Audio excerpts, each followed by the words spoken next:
মেঘের ভেতরে এক ধরনের চাপা উত্তাপ, যেন কোনো অদৃশ্য ঝড় শ্বাস নিচ্ছে।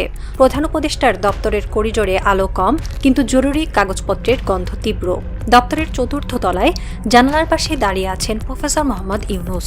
তার মুখে কোনো সংশয় নেই, বরং এক অদ্ভুত শান্ত দৃঢ়তা, যেন বহু দূরের যুদ্ধের আওয়াজ তিনি আগেই শুনে ফেলেছেন, অন্যরা এখনও শুনে উঠতে পারেনি। দূরে কোথাও যুদ্ধবিমানের শব্দ ভেসে আসছে, নরম কিন্তু ধারালো। একজন উপদেষ্টা এসে ফাইল এগিয়ে দিল। স্যার, ড্রোন ফ্যাক্টরির চূড়ান্ত অনুমোদন। প্রফেসর মোহাম্মদ ইউনূস ফাইল দেখলেন। তার চোখের ভাঁজে ক্লান্তি নয়, বরং ইতিহাসের বোঝা। তিনি জানেন রাষ্ট্র সংস্কার, ন্যায় বিচার, নির্বাচন এসব প্রয়োজনীয়, কিন্তু রাষ্ট্রের উপর ঝুলে থাকা বিশ্ব রাজনীতির ঝড় আরও বড়। একটা দীর্ঘশ্বাস ফেলে তিনি জানালার ওপরে হাত রাখলেন। মানুষ ভাবছে আমরা কেনাকাটায় মেতে উঠেছি, তিনি ধীরে বললেন, কিন্তু তারা বুঝতে পারে না আজকের পৃথিবী ভাত কম খেয়েও বেঁচে থাকতে পারে, কিন্তু নিরাপত্তা ছাড়া একদিনও টেকা যায় না। করিডোরের বাতাস হঠাৎ ঠান্ডা হয়ে গেল। মনে হলো সময় নিজেই তার পাশে দাঁড়িয়ে মাথা নেড়ে স্বীকৃতি দিচ্ছে। এই শান্ত দৃঢ়তা থেকেই শুরু হয়েছিল বাংলাদেশের নতুন প্রতিরক্ষা নকশা, একটি নকশা যার লক্ষ্য যুদ্ধ নয়, বেঁচে থাকা। ডক্টর ইউনূস সরকারের সূচনা হয়েছিল তিনটি অঙ্গীকার নিয়ে: রাষ্ট্র সংস্কার, ন্যায় বিচার এবং অবাধ নির্বাচন। রাজপথের আন্দোলনে নিহত তরুণদের রক্ত, বিশ্ববিদ্যালয়ের চত্বরে জেগে থাকা হাজার মানুষের আশা, সব মিলিয়ে এই সরকারের জন্ম যেন এক নতুন অধ্যায়ের সূচনা ছিল। কিন্তু ১.৫ বছর পর চিত্রটা আর আগের মতো নেই। রাষ্ট্রের প্রতিটি কৌশলগত বৈঠকে এখন আলোচ্যসূচির শীর্ষে থাকে প্রতিরক্ষা সক্ষমতা, অর্থাৎ যে সরকার সংস্কারের প্রতিশ্রুতি নিয়ে এসেছিল তারা এখন ব্যস্ত অস্ত্র, যুদ্ধবিমান, সাবমেরিন আর ড্রোনের হিসাব কষায়। একজন সাবেক আমলা নাম প্রকাশ না করার শর্তে বললেন, অর্থনীতি এখনো দুর্বল, রিজার্ভ সংকট তীব্র, তবু কেন এত বড় সামরিক ব্যয়? এটা হয় আত্মরক্ষার কৌশল, নয় রাজনৈতিক নিরাপত্তার ঢাল।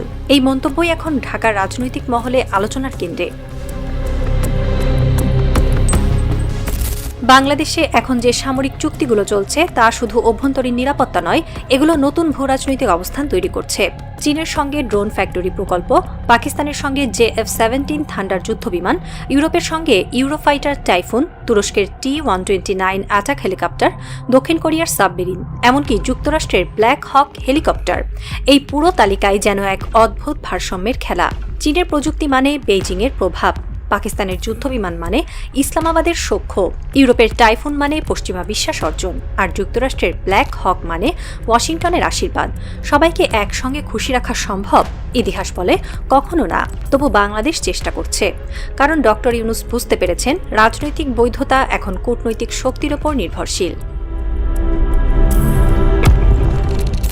চীনের সহায়তায় ৬০০ কোটি টাকার ড্রোন কারখানা, পাকিস্তানের সঙ্গে ৯,০০০ কোটি টাকার F-17 চুক্তি, আর চীনা J-10C বা 10C যুদ্ধবিমান কেনায় সম্ভাব্য ২৭,০০০ কোটি টাকার ব্যয়। এই সংখ্যাগুলো শুধু বাজেটের অঙ্ক নয়, এটা আগামী ২ দশকের অর্থনৈতিক দায়। প্রতিরক্ষা বিশ্লেষকরা বলছেন, যুদ্ধবিমান কেনা মানে শুধু অস্ত্র কেনা নয়, এটা রক্ষণাবেক্ষণ, প্রশিক্ষণ ও প্রযুক্তি নির্ভর এক দীর্ঘমেয়াদী বন্ধন।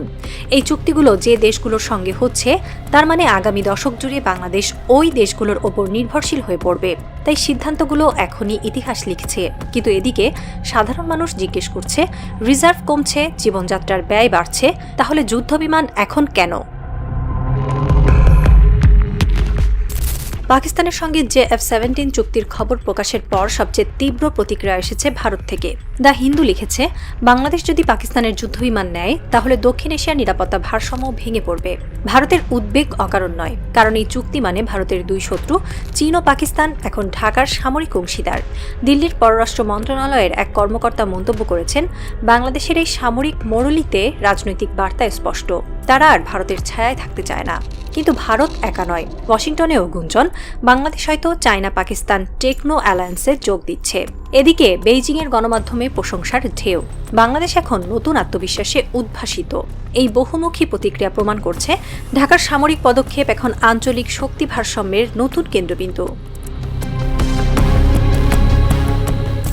ডক্টর ইউনূস আন্তর্জাতিক মঞ্চে মানবাধিকার, গণতন্ত্র আর স্বচ্ছতার প্রতীক, কিন্তু ভেতরে ভেতরে তার সরকার চালাচ্ছে সবচেয়ে বড় প্রতিরক্ষা রূপান্তর। অনেকে বলছেন এটা সফট ফেস হার্ড কোর নীতির প্রতিফলন, বাইরে নরম ভেতরে কঠোর। একজন রাজনৈতিক বিশ্লেষক বললেন, ডক্টর ইউনূস বুঝেছেন সংস্কারের ভাষায় যতই বলা হোক, ক্ষমতা টিকিয়ে রাখতে হলে লাগবে শক্তির বার্তা। এই শক্তির বার্তাই এখন যুদ্ধবিমান আর ড্রোনে প্রতিফলিত হচ্ছে। রাষ্ট্রীয় সংবাদ মাধ্যমগুলো তেমন প্রচার করছে না, কিন্তু প্রতিরক্ষা মন্ত্রণালয়ের ভেতর প্রতিদিনই নতুন প্রস্তাব আসছে। আরও দ্রুত এগোতে হবে, সময় কম। এ যেন এক দৌড়, নির্বাচনের আগেই দেশের প্রতিরক্ষা নীতি নতুন করে লিখে ফেলার দৌড়।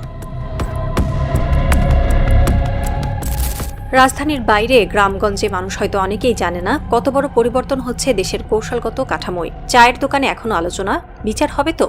কেউ ভাবছে না এই চুপচাপ রাতগুলোই কোটি কোটি টাকার সামরিক চুক্তি স্বাক্ষরিত হচ্ছে। এক অর্থনীতিবিদ বললেন, বাংলাদেশ যে অর্থনৈতিক চাপের মধ্যে আছে, সেখানে প্রতিরক্ষা ব্যয় বাড়ানো মানে উন্নয়ন খাতে কাটা। আগামী প্রজন্মের ঘাড়ে তোলা হচ্ছে দায়ের বোঝা।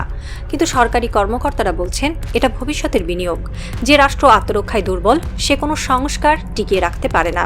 দুই পক্ষের তর্কে একটা সত্য ক্রমশ পরিষ্কার। রাষ্ট্রের সংস্কার এখন আর শুধু রাজনৈতিক প্রক্রিয়া নয়, এটা অস্ত্রের ভাষায়ও লেখা হচ্ছে। আজকের বিশ্বই এখন এক অদৃশ্য যুদ্ধক্ষেত্র। শক্তিধর রাষ্ট্রগুলো কেবল ট্যাঙ্ক, মিসাইল নিয়ে লড়ছে না। ডেটা, সাইবার নেটওয়ার্ক, স্যাটেলাইট নজরদারি, কৃত্রিম বুদ্ধিমত্তা, ড্রোন, শর্ম, এই নতুন উপাদানগুলোই আধুনিক শক্তির মূল হাতিয়ার। এই বাস্তবতা এমন, যেখানে যুদ্ধ ঘোষণা ছাড়াই একটি দেশকে বিপর্যস্ত করে ফেলা যায় তার বিদ্যুৎ ব্যবস্থা, ব্যাংকিং নেটওয়ার্ক, ডিজিটাল অবকাঠামো বা বন্দরগুলো লক্ষ্য করে পরিচালিত সাইবার অপারেশনে।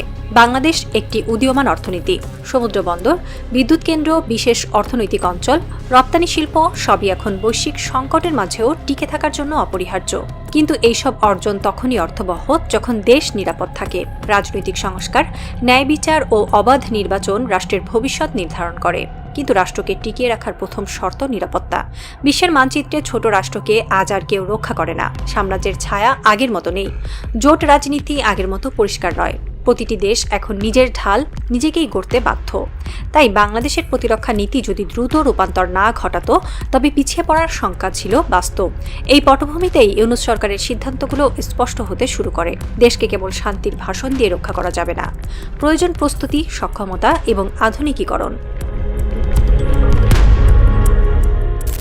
শহর ঘুমিয়ে পড়েছে, বাতাস থমথমে। প্রধান উপদেষ্টার দপ্তরের জানালা থেকে একটি ক্ষীণ আলো বের হচ্ছে। প্রফেসর ইউনূস একা বসে আছেন। তার সামনে দেশের মানচিত্র, কালো কলম দিয়ে আঁকা ছোট ছোট বিন্দু।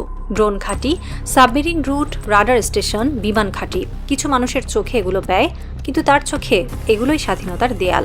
হঠাৎ আকাশে একটি আলো দেখা গেল, ছোট, দ্রুত, নিঃশব্দ।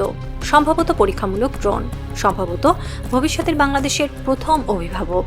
ইউনূস ধীরে বললেন, মানুষ ভাববে আমি কেন এত কিনলাম। আমি চাই না তারা আজ বুঝুক। যেদিন ঝড় আসবে সেদিন তারা বুঝবে, ডাল ভাত খেয়েও বাঁচতে হলে দেশকে আকাশ থেকে সমুদ্র পর্যন্ত সুরক্ষিত রাখতে হয়। বাইরে রাত আরও অন্ধকার হলো, কিন্তু বাংলাদেশের আকাশে সেই ছোট আলোটি জ্বলতেই থাকলো। হয়তো এটিই ভবিষ্যতের সুরক্ষা, হয়তো এটিই বেঁচে থাকার নতুন ভোর।